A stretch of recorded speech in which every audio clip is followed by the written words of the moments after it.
The new iPad Air is same as the old iPad Air except with a new chip and, oh yeah, a fingerprint sensor. Last week's Apple announcement gave us a new watch with fitness and health apps. I talked about it on last week's episode in the first focus. Now let's tackle the second part of that announcement, the iPad Air Generation 4, the 12th iPad in the 10-inch series, not counting the Mini or the iPad Pro, both the 12 and 10.5-inch models, and the 24th iPad offering, which does include the Mini and the Pro models. Okay, I suppose if you talk about it with the memory and the Wi-Fi models, this is something like the 96th or 100th iPad. And we're not talking about color cases at all or anything. And yes, I'm not counting the Newton. Nonetheless, the iPad Air 4th generation will be out in October of 2020 with a 10.9-inch display, liquid retina IPS screen, and a resolution of 2360 by 1640. This will give you the best experience an iPad has ever offered. That is until the new iPad Pro comes along. It's only a matter of time. The Air has the new A14 Bionic chip, which I'm unofficially and tributely calling the Steve Austin series. That is the Lee Major version, by the way. When Mark Wahlberg finally dons that red jumpsuit, then we can talk about it. By the way, let me know if you're excited to see a Mark Wahlberg Bionic Man in the comments below. The chip's ARM V8 instruction set includes machine learning control, 16-core neural engines, secure enclave, and 64-bit architecture. This CPU is still a 6-core processor, but is only 5 nanometers in size. That's 2 nanometers smaller than the A13. Now, to put it in perspective, the A4 chip, which was in the iPad 1, was about 45 nanometers. It's 1/9 the size. And no, I don't know the chip size of the Newton. There are 11,800 million transistors in this chip, and then you can get email, you can read your Facebook, you can do your Twitter, you can take your selfies, your TikTok, if that's still a thing in about a month, play games, and cry when you broke your screen and forgot to get Apple Care. Other features will include a 12-megapixel wide camera with an f-stop of 1.8, illumination sensor, 5-element lens, geotagging, panoramas up to 63 megapixels, stabilization, and a whole bunch more. You'll be able to record your 4K 60 frames a second videos of those kids running around the floor or whatever you're going to do, but make sure you have enough disk space to save all of those files, because it's going to fill up really quick. I don't even think a Newton can record or even save a 480p video file in its memory. If you're looking for ultra-wide camera options, well, you're kind of out of luck. This is a feature only the iPhone 11 and iPad Pro have. Let me know if an ultra-wide camera is important in your iPad purchase. Do it in comments below. 7-megapixel selfie camera, which allows for 1080p 60 frames a second, dual microphones for your control and call, zoom, and, well, I guess that's pretty much it, right?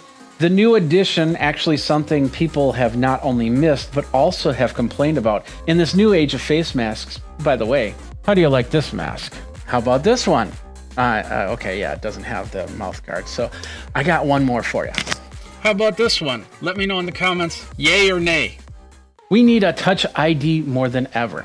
Now, Apple has put this on the top of the iPad with the button, the power button, which is great because they can seal it all in one area. Only issue is if you use a case for weather protection, you'll need to get one of those with a flap over it that covers over the button. The Air is not water resistant, and there is no Face ID for this model. 802.11ax or Wi-Fi 6 with 2.4 and 5 gigahertz bands and Bluetooth 5.0 technology will be available on this version of Air. This will allow for that second generation Apple Pencil. Cellular models will have gigabit class LTE, which means when 5G comes calling, you'll have some nice speeds to surf on. With the Newton, you did have the 14.4 baud PCIe modem. That's pretty cool. Last big update is USB-C. Now, they haven't said what version of USB-C they're going to put in the Air just yet. We're guessing it's going to be the USB-C 3.1 Gen 2, which will have data transfer of up to 10 gigabits per second, just like with the iPad Pro. However, you can just as easily put in a USB-C 3.1 Gen 1, which only has 5 gigabits per second transfer, or even a USB 2.0, which makes the transfer rate no faster than the lightning cable that I currently have on my iPad. There is one other possibility, which might be the reason why they didn't say what the speed was, and that is if they're working on getting USB 3.2 inside. Now that's 20 gigabits per second, which opens up a whole bunch of possibilities for audio, video capture, docking stations, and all other devices that can connect up to the iPad. It's really all about keeping that price low so they can make money off of the device, because, face it, people are going to buy this iPad. Speaking of which, the price starts at $599, which is what we normally see for this version of iPad. 5 different colors available: gray, silver, rose gold, green, and blue. By the way, the 2020 iPad did come out already, the step down. It's relatively cheaper at $329. It doesn't have a lot of the features that the Air does. It still has the lightning cable, and well, technically the Air will become next year's iPad model, is my guess right there. So here are my thoughts on getting that Generation 4 iPad Air. I'm personally going to do the update this year because my iPad is actually the iPad Pro 10.5. It needs to be replaced, or more to the point, downscaled. The fingerprint reader means a more secure iPad. The A14 chip will mean gaming and video will work just awesome. No LiDAR, which Apple teased at, no ProMotion, no flash on the camera, and no U1 chip, which I find a little bit interesting. Now, in the previous episode of The Focus, I noted that the U1 option is in the watch for better AirDrop transfers, overcoming Bluetooth issues or wireless connectivity issues. The only other device that has the U1 in it is the iPhone 11. In all, it'll be a good iPad upgrade if you don't want a Pro model and your previous model is a few years old. That or gaming graphics on this Air will look really nice. Now, rumors believe that the Air will be announced on October 13th and possibly coming out on the 19th with the Pro model.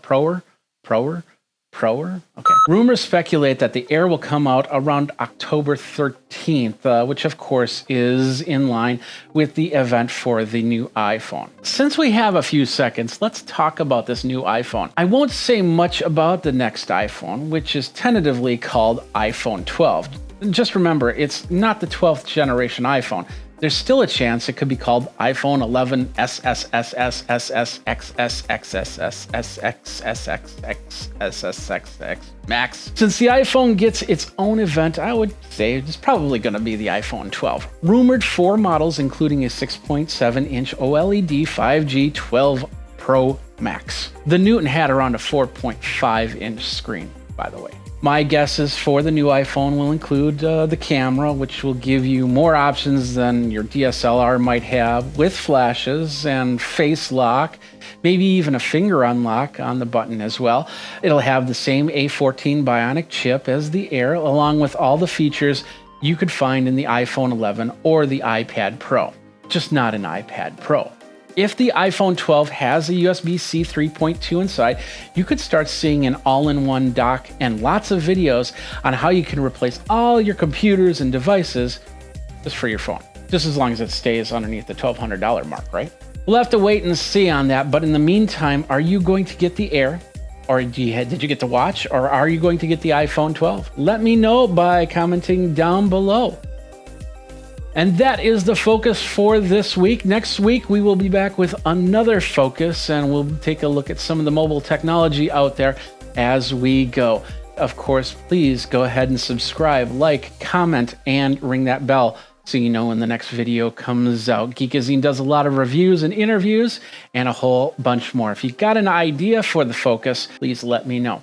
Thanks a lot for watching. Till next time, you guys geek out, and we'll see you next time. Take care.